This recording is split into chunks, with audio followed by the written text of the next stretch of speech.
So this is the first of two quick little acrylic real-time paintings I've got for you guys this week. This one, I'm working on a Fredrix watercolor canvas board. This is an 8x10 board. These are nice because they're really inexpensive, but they are so smooth. They're not like a lot of the other canvas boards that you find, the generic ones at the art stores. A lot of those canvas boards, they're so rough and there's so much tooth and texture that it's really hard to blend and get smooth detail or fine little detail on those. This is not the case with this board. It is really, really smooth. It's suitable for pretty much anything. You could use it with ink tints, you could use it with watercolor, you can use it with acrylics. It really is just a nice smooth canvas to work on. Now this painting is going to be a little bit different than normal because my goal here is more just to create something very, very quickly that you can give as Christmas gifts, because we've all got people I'm sure that we still have a hard time finding a gift for. And this is something very unique that for those people who buy everything they want, like my mother-in-law, the day she wants it, I can give her a painting. That's not something she could have gone and bought herself. So these type of gifts are really nice because they're quick to do. You don't have to spend a lot of time and you don't have to put a lot of materials into it. I mean, a canvas board does not cost that much. So what I'm starting off with is by painting it a solid color. And now this one I'm actually painting for myself because, you know, greedy apparently, but I needed something that was bright and green for my wall, for a specific wall in my studio. So I am going with really bright colors. If you're doing this for somebody else, make sure to consider what colors would go in their house. I mean, you can do something so custom for people just based on what you know they like. So here I'm going super bright green. And this is with the Liquitex Basics. I'm mixing a little bit of water in with this so that it flows smoothly. I'm not really worrying about my brush strokes too much here. It's not going to be a big deal in the end because of knowing that I'm going to airbrush over it. Now, if you don't have an airbrush, you can do the same thing without. You can just stencil as you normally would by sponging over the stencil, just like normal stenciling. Or another option would be Liquitex actually has spray paint that works really, really well in combination with brushwork, or all of their products really interchange very well. But Liquitex, if you get their spray can, you can just spray over a stencil, so you can make a whole lot of backgrounds like this very quickly if you were doing a lot of Christmas gifts for people. Here I'm just using the airbrush right over that stencil. The nice thing is, because I'm working small, the stencil fits over the whole thing, so it's really quick. I'm not having to readjust the stencil constantly. So there you can see my finished product. Very, very bright. Obviously not going to work with everyone's home, so choose colors that you think they'll like. What I've done is drawn out this bird first on tracing paper, and then I used transfer paper to transfer it onto the canvas. So I'm painting him in black first, and if you want to draw this same exact bird, I will have the line drawing available for you guys, so you are welcome to do this yourself. This was a little bird I took a photo of at the zoo. Now here, I'm not going to go super detailed, but I do want to make sure that my outside line drawing is accurate. Making sure that the main elements here are very in proportion with each other. This is important in making this style work. This is more of a pop art style where I'm not doing all of the little detail. I'm just doing heavier brush strokes, more patterns and designs.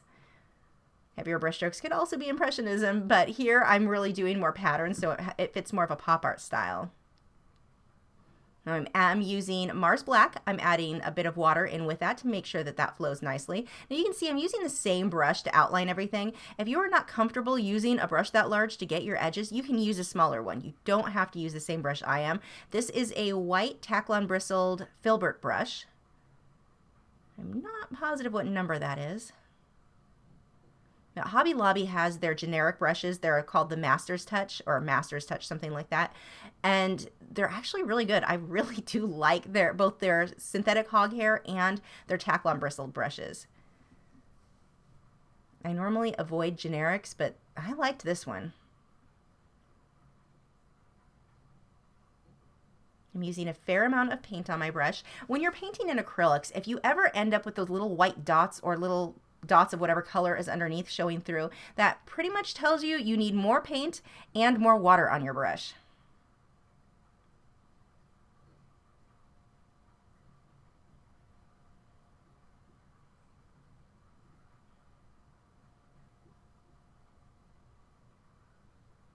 Now, the thing I like so much about doing this type of painting for Christmas gifts is that you can get them done so quickly, but they're so easy to customize for the specific person. So it's not like, here's a painting that I happened to paint a month ago and I don't want it anymore. This is something that, here, I painted something specifically to go because I know you like these colors. I can't tell you how excited family members get when I tell them I painted something and they're like, oh, it's green, it goes with this whatever room that they wanted it for. I have a family member who loves green.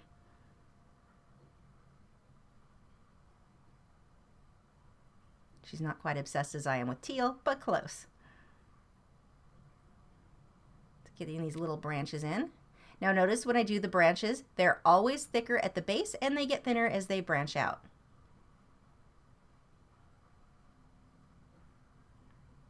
Now, I'm using the same brush for all of this, but you can see I'm able to get really thin or really thick lines with that same brush. The reason for that, it just has to do with how much pressure you're applying to the brush. If I push really hard, I'm going to get a much thicker line. If I just barely let the tip of that brush touch the paper, I'm going to get a much thinner line. So here I've used my transfer paper and transferred my image back on over the bird. Now I'm going to paint this in 3 tones. Part is going to be black, which you see now. Part is going to be a middle gray, and part will be white. So just those 3 values are really enough to give me everything I need for this painting. You're going to go through some really ugly stages, and that's okay. You just want to keep layering until it looks right. I'm not really worried about blending. It's just really quickly slopping the color on there. I don't know how else to word it. It's that fast. Very messy. With this style, if you try to worry about making every little line perfect, every little detail perfect, it doesn't really come out right. Be a little bit more loose with it. I want to keep my edges clean though. I want to make sure there's a lot of paint on my brush. If there's not enough paint on my brush and I get the little dots of the canvas showing through, it won't look right.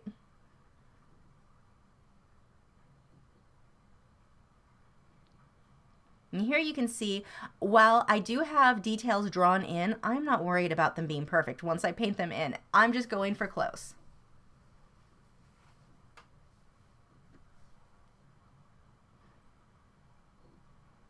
Now I didn't have enough paint or water on that brush, so I had to reload it down towards the belly of the bird. I was starting to get that dotted look where the black was showing through. So here I'm outlining these smaller feathers.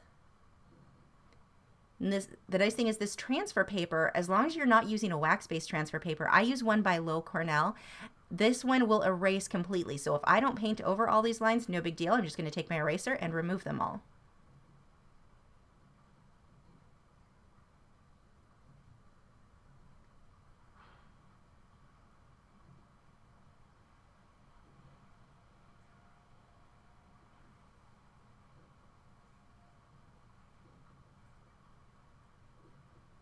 And with this style of painting, it works really well, small or large. You can really do this any size you like.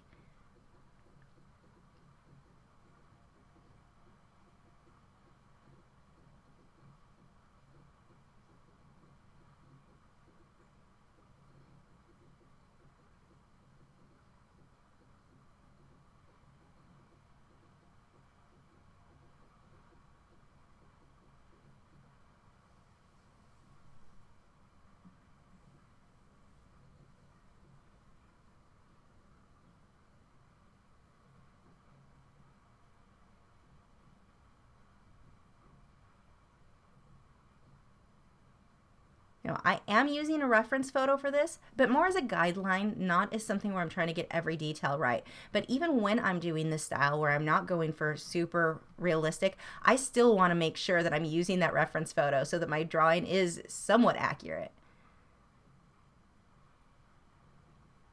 Now notice as I go over these branches, I'm letting the black show through. It's really important not to just cover it all with gray. You want that black to show through. We want all 3 tones, the gray, the black, and the white, to show on all of these. So I'm just hitting portions of them. And as far as how to know which ones to hit, it's pretty random. Mostly I'm hitting the tops of the branch, the bigger branches, but really a lot of it is just keeping it somewhat random.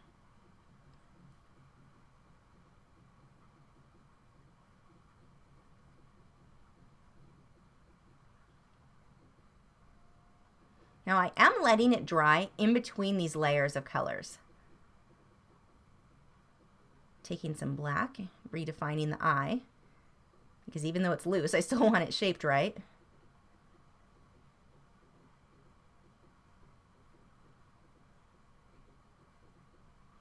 You can see now I'm defining those feathers a little bit better.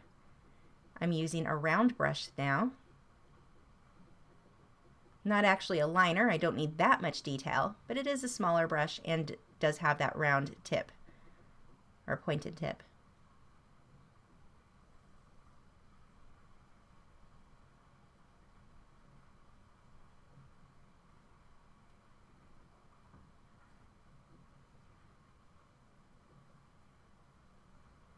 Drying that, because if you don't, what was happening is the black was starting to blend in with the gray, and I'm not trying to blend wet into wet. This is one case where I really want the transition from each value to be harsh. I do not want those to blend softly.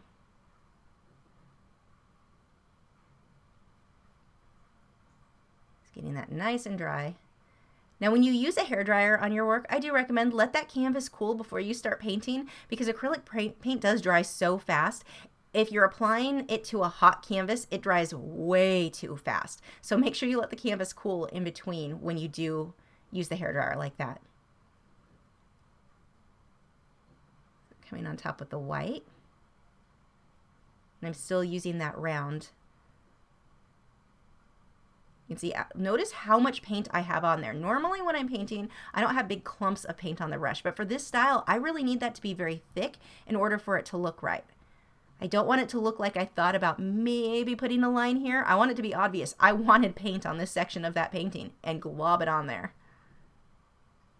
You're almost creating what looks like a stamp.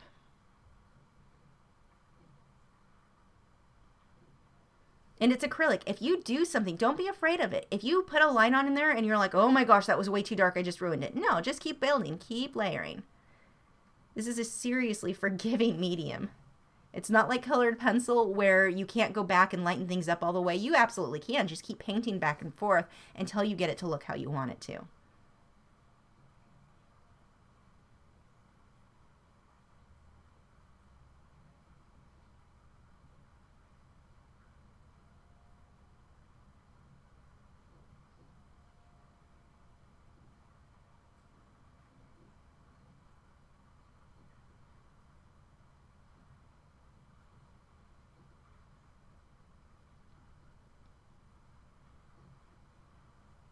Now, with a color or a background this bright, you can actually use color in the bird. I don't when I do this style, because I want to make sure that that contrast between the black and the white and that background, that there is that contrast there. If I painted this bird in with the brown, it would actually make him fade into the background too much. That background is too busy. But by keeping him black and white like this, I'm creating that contrast between the two styles, or the background versus the bird, and it makes it work. It makes it that I can't talk. It makes it very obvious that the bird is separate from that background.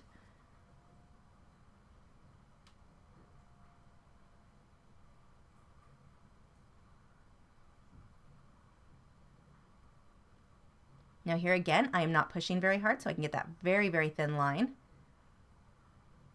So I think I did almost this entire painting with that small filbert and then this round brush.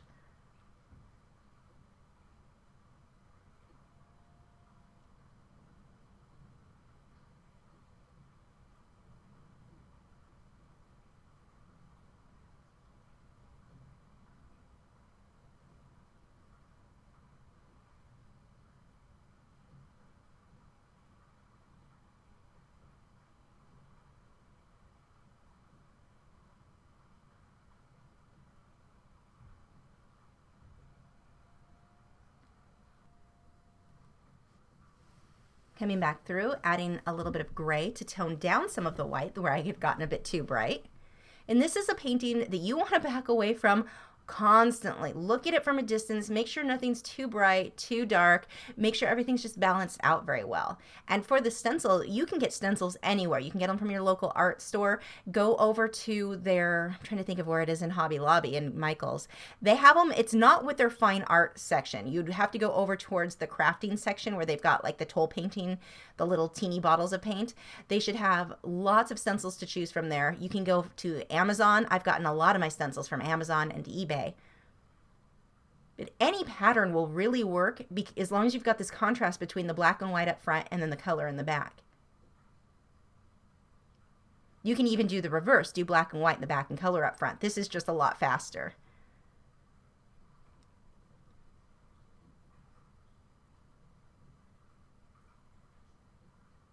So this is where I keep backing up and trying to decide, do I need this area darker? Do I need this area lighter?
You need some little details around the eye because I still want to make really sure that that is shaped correctly.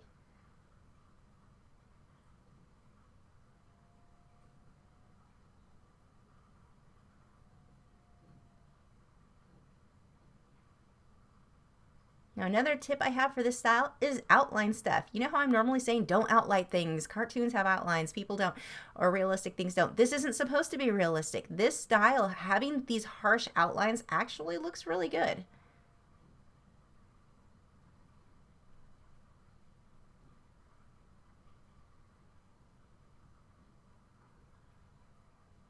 You can see I'm just going to keep on building until I get it to where I like it. And even if you get it to a point where you're like, I think this is good enough, I kind of want to make adjustments, but I'm afraid to mess it up, do it anyway. Make those adjustments. If you think you can improve, make those adjustments. And if you made it worse, no big deal. Paint over it. Keep working on it until it looks good.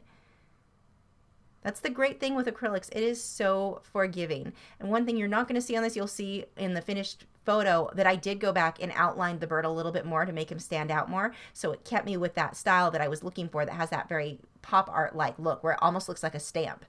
But that is it for this guy. Again, if you want to draw this specific bird, I will have the line drawing available for you on the post of this video. And let me know if you have any questions. And if you're looking to do a really quick painting, especially for gifts this time of year, and this is not the style you want to do, watch the other video that I'm posting today that has a much softer feel to it for a winter landscape.